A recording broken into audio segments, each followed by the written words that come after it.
Hercules ini apa dia? Apa dia?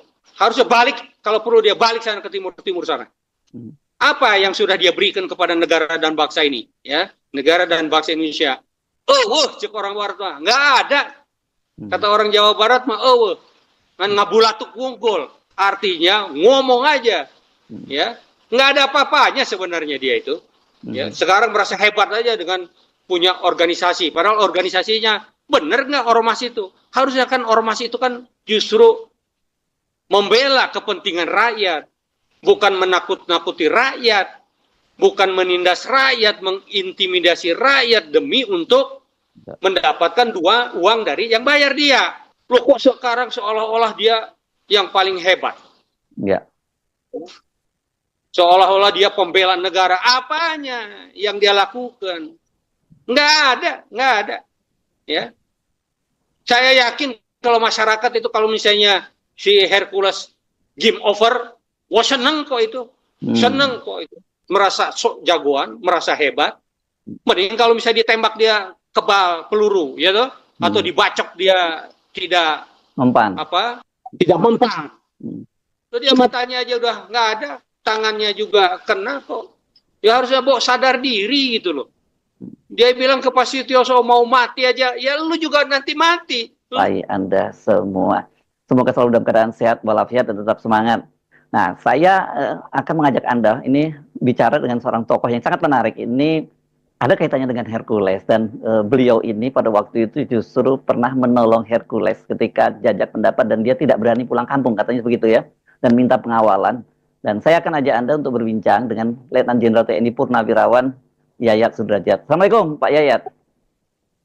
Waalaikumsalam warahmatullahi wabarakatuh. Wah, ya, sehat ya? Alhamdulillah. Udah lama kita nggak ketemu ya. Iya. Oke, saya akan memberikan background siapa Letnan Jenderal TNI Purnawirawan Yayat ini. Beliau ini dari pasukan komando pasukan khusus dari TNI AD, dan jabatan kalau di TNI pada waktu terakhir jadi KBS ya, Kepala Badan Intelijen Strategis BAIS. KBS terakhir ya. Di Sesmenko Polhukam. Yes, zamannya Pak Wiranto ya, Sesmenko Hulkamnya. Zaman Pak Wiranto, ya. Ya. Sesmenko beliau. Ya. Dan kalau Anda buka-buka dokumen pasti ketemu tuh soal waktu peran beliau waktu jajak pendapat ya. Di Timur ya. Oke. Ya. Anda pernah punya pengalaman ya dengan Hercules ini ya, Pak Yayat ya? Iya. Pada saat saya di tim-tim ya, pada saat jajak pendapat waktu itu ya. Pangkatnya apa pada waktu itu? Saya masih Letnan Kolonel, karena saya waktu itu sebagai Dan Satgas Intelijen Tribuana 8 dari Kopassus. Iya, oke. Nah, terus bagaimana itu ceritanya Anda dengan Hercules ini? Jadi begini, saya waktu itu memang ditugaskan ya oleh satuan ya ke sana untuk melaksanakan operasi intelijen di dalam rangka untuk bagaimana supaya jajak pendapat itu berjalan baik lah gitu ya, berjalan baik. Nah, saat itu pos saya itu di Kolmerah, di Dili. Ya. Kemudian malam lah mungkin setelah maghrib gitu, datang Hercules ngadep saya. Dan ya saya tahu lah Hercules itu siapa gitu ya. Kemudian karena dia bawa nama Pak Zeki Anwar, saya kalau senior udah pasti saya respect lah. Saya melihat Pak Zeki itu orang yang sangat dihormati. Waktu itu jabatan Pak Zeki apa? Jabatan Pak Zeki apa? Pak Zeki waktu itu beliau mengkoordinasikan, akhirnya mengkoordinasikan atau sebagai advisor untuk operasi intelijen. Ya, beliau ini AKABRI 71 ya, dan Pak Yayat 82. Jadi senior Bapak lah ya. Ya betul ya. Jauh. Ya. Oke, silakan. Nah, dia menghadap saya, intinya bahwa yang bersangkutan mau ke kampung halamannya. Di mana itu? Kalau saya tidak salah ya, itu di sekitar Nike atau mana gitu ya. Tetapi di tim-tim lah. Saya mungkin saya salah karena sudah lama sekali ya. Tetapi intinya bahwa dia mau ke kampung halamannya, dia tidak berani karena memang di sana pada saat itu di mana-mana chaos ya, di mana-mana chaos ya. Hmm. Sehingga ya karena dia bawa nama Pak Zeki Anwar, ya saya siapkan lah, ya dan aman gitu, aman. Pengawalan. Jadi harusnya dia tuh apapun ya, sangat harusnya terima kasih kepada jajaran TNI itu. Makanya kok saya melihat sekarang itu, apalagi si jubirnya itu, Rasman. yang bicara tentang Pak Gatot, siapa itu namanya yang botak yang gendut Rasman. itu loh. Rasman. Siapa? Rasman. Ya, itulah ya, itu. Waduh, saya rasanya marah sekali gitu. Marah sekali. Wah, itu sama dengan menghina TNI. Termasuk si Hercules itu yang dia bilang masalah Pak Sutioso itu sudah mulutnya bau tanah. Waduh, sebenarnya saya baret merah dan Pak Gatot pun itu adalah keluarga Korps Baret Merah. Beliau itu ikut latihan loh. Kalau saya seusia Pak Gatot, ya, saya nggak sanggup, saya ikut latihan Kopassus di titik-titik yang memang dia tidak secara keseluruhan, tetapi di titik-titik yang kritikal dia ikut latihan. Saya sangat hormat gitu, karena kebetulan beliau itu juga di samping satu angkatan dengan saya. Pada saat beliau Kasad, saya ini Aspam Kasad. Beliau Panglima TNI, saya Kabais. Jadi saya tahu persis bagaimana jiwanya Pak Gatot Nurmantio untuk istilahnya siap apapun dia korbankan untuk bangsa dan negara. Lah ini ada orang kayak si botak itu, gendut, ngomong bahwa Gatot Nurmantio itu tidak berhasil, KKB itu juga apa yang dihasilkan, Masya Allah. Itu sama dengan menghina prajurit kita yang sudah gugur. Dan kalau misalnya coba dicek, pada saat zaman Pak Gatot Panglima TNI, ya, mana jatuh korban banyak di TNI? Beliau berhasil untuk membebaskan sandera pada saat itu ribuan, itu di Timika. Timika, ya betul. Ya. Timika, mungkin Mas Hersu adalah dokumennya ya. Yang ada. Mati adalah KKB. Dan beliau melantik prajurit KPLB di tempat tersebut. Kenaikan pangkat luar biasa, ya. Bukan main. Ya. Nah kalau si botak gendut ini ngomong bahwa apa yang sudah dihasilkan, lo sekarang apa yang sudah dia lakukan? Lo dia preman kok. Apa yang dia lakukan? Introspeksi diri. Apa yang sudah dia lakukan untuk negara dan bangsa? Bandingkan dengan prajurit TNI yang gugur di medan operasi. Termasuk, jangan salah, Pak Gatot lah yang menginisiasi pembebasan sandera di Filipina. Jadi saya waktu itu Kabais. Dan saya mohon maaf ya, itu Pak Gatot itu diam gitu loh. Tetapi dia operasi untuk kepentingan bangsa dan negara. Sampai tuntas, sampai sekarang tidak ada lagi perampokan atau penculikan lagi. Dia pegang itu Nur Missouri. Jadi beliau tidak perlu istilahnya gembar-gembor, tetapi dia lakukan apa yang harus dia lakukan untuk kepentingan bangsa dan negara. Ini mohon maaf ini, iblis-iblis yang berwujud manusia ini ngomong seenaknya aja. Loh, saya panas itu lihatnya itu. Bagaimana dia menghina mantan Panglima TNI. Kemudian juga Pak Sutioso Baret Merah. Itu si Hercules itu diselamatkan. Harusnya dia sadar bahwa dia bukan saja bau tanah, dia itu hampir dikubur gitu loh. Dan dia istilahnya diselamatkan kemudian dirawat di RSPAD. Di RSPAD. Ya. Tetapi apa yang dia lakukan sekarang? Merasa sudah hebat, paling hebat. Apa sih? Apa memang dia kepalanya kalau ditembak enggak mati dia? Mati dia. Ya punten ya. Karena dia ngomong kasar, jadi saya juga harus ngomong kasar gitu loh. Saya rasanya mendidih. Sebenarnya bukan hanya Pak Gatot yang marah melihat istilahnya sesepuh TNI, mulai dari Patri kemudian dan itu mantan kepala staf angkatan ada semua di situ. Itu dihina seperti itu, siapa yang tidak marah?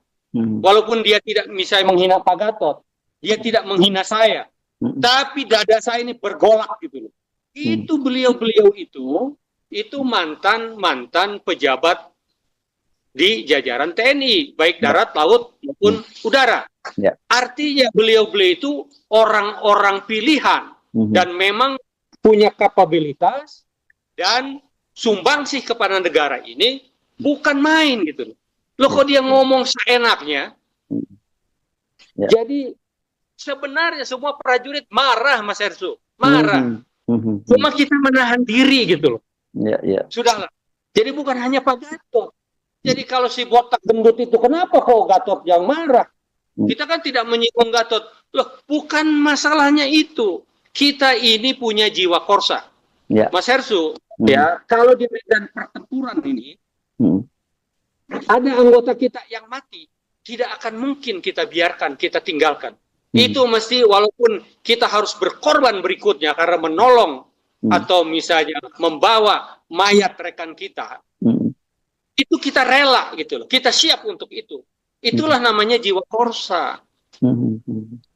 Jadi beda dengan punten ya orang sipil gitu ya. Kalau orang sipil ya gue masing-masing dong. Gue lulu kan. Di tentara tidak bisa begitu. Itulah yang namanya jiwa korsa. Begitu seniornya atau sesepuh TNI itu dihina seperti itu, ya menurut saya itu udah penghinaan ya.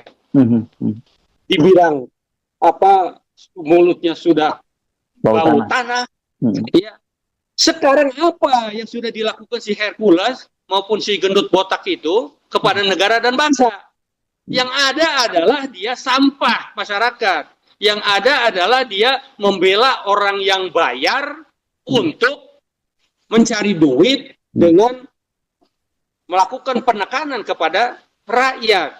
Kita tahulah, kita fakta, kita bicara. Jadi kalau misalnya Pak Sutioso bicara, harus dievaluasi kembali, dilihat kembali masalah ormas, menurut saya benar.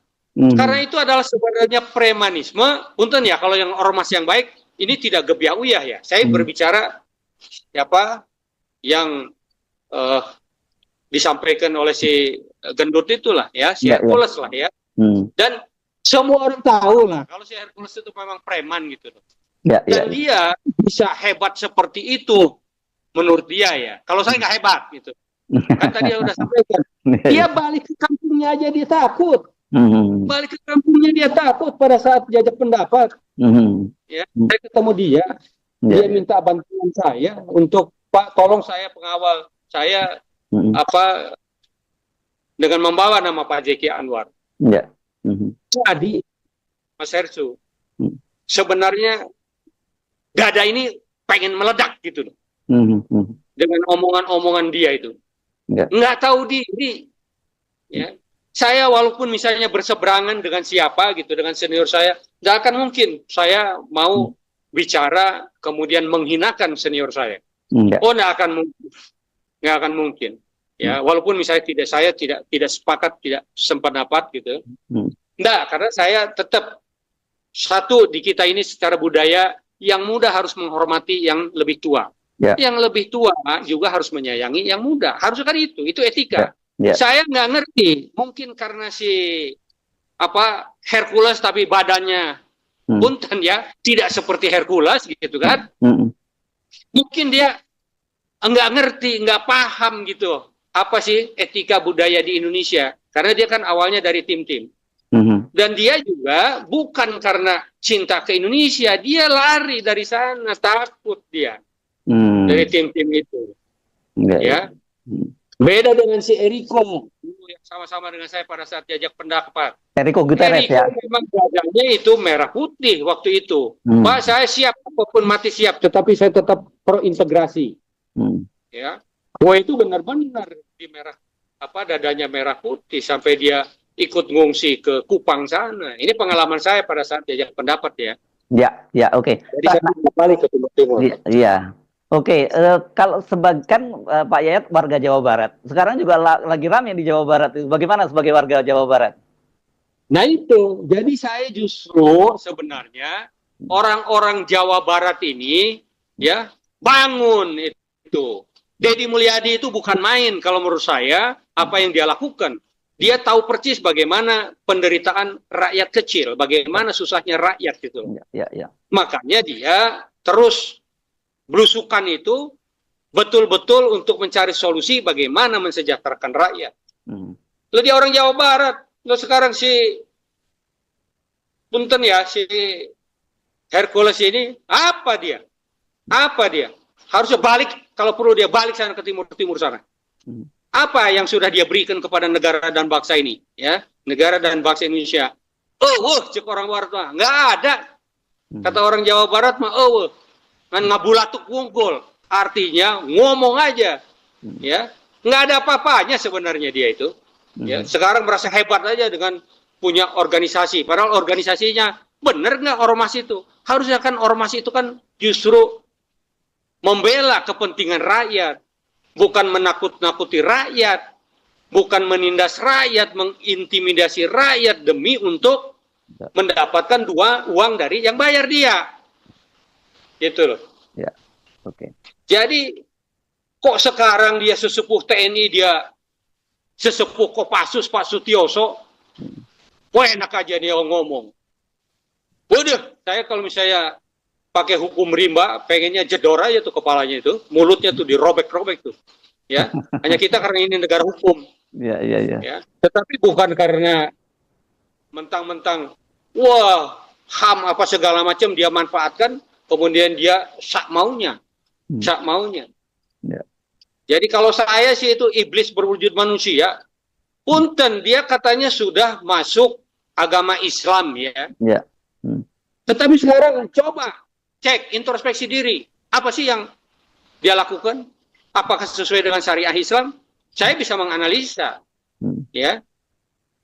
Dari omongan seperti itu saja, kita sudah mendapat gambaran bagaimana kelakuan dia. Ya. Apakah mentang-mentang, saya justru curiga sekarang. Ya kan? Karena datang ke Solo, ya toh? Ke tempatnya Dek Jokowi, ya kan? Loh kok sekarang seolah-olah dia yang paling hebat. Ya.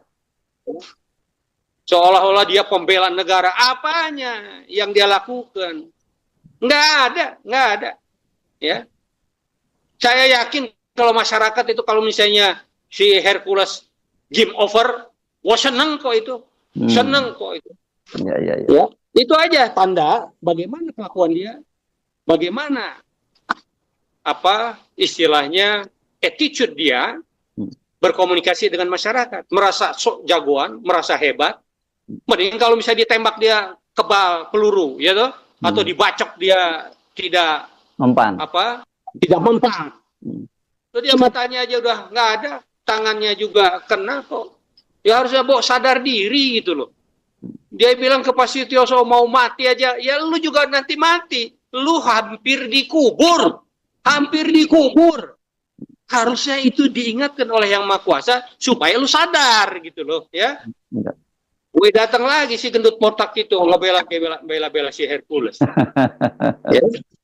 Jadi ya saya punten ini kepada masyarakat, ya saya ngomong begini karena udah keterlaluan, nggak ada etika gitu loh, ya. Pak Sutioso itu ya pada saat operasi pertama perintah negara untuk ke tim-tim, ya karena untuk apa istilahnya karena kan ada prointegrasi itu yang menghendaki berintegrasinya dia dengan Indonesia.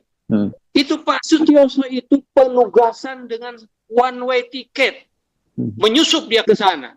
Ada dulu di Kopassus terkenal operasi di tim-tim itu penyusupan itu yang operasinya sandinya adalah Umi Tuti. Yang tidak berpakaian dinas, one way ticket. Dan dia lakukan itu apa? Untuk bangsa dan negara demi melaksanakan perintah negara. Ya. Nah sekarang apa yang dilakukan, yang sudah dilakukan si Hercules maupun si gendut itu untuk negara dan bangsa? Ada nggak benar untuk kepentingan bangsa dan negara? Loh kita TNI ini dengan sumpah Sabta Marga, sumpah prajurit juga itu kita sudah siap untuk mati untuk kepentingan bangsa dan negara. Ya, kita sudah bukan anak orang tua lagi, tetapi kita anak negara yang harus siap mati untuk bangsa dan negara. Itu adalah sumpah kita, janji kita, gitu loh. Sehingga kalau seandainya ada tentara atau mantan tentara yang tidak mau pada saatnya dipanggil oleh Ibu Pertiwi, manakala Ibu Pertiwi sedang sakit, ya punten aja 10 tahun kemarin itu kan Ibu Pertiwi ini sakit dibuat, kan? Ya sakit dibuat gitu kan. Tapi saya punya keyakinan dengan Pak Prabowo menjadi presiden, dialah nanti yang akan menyelamatkan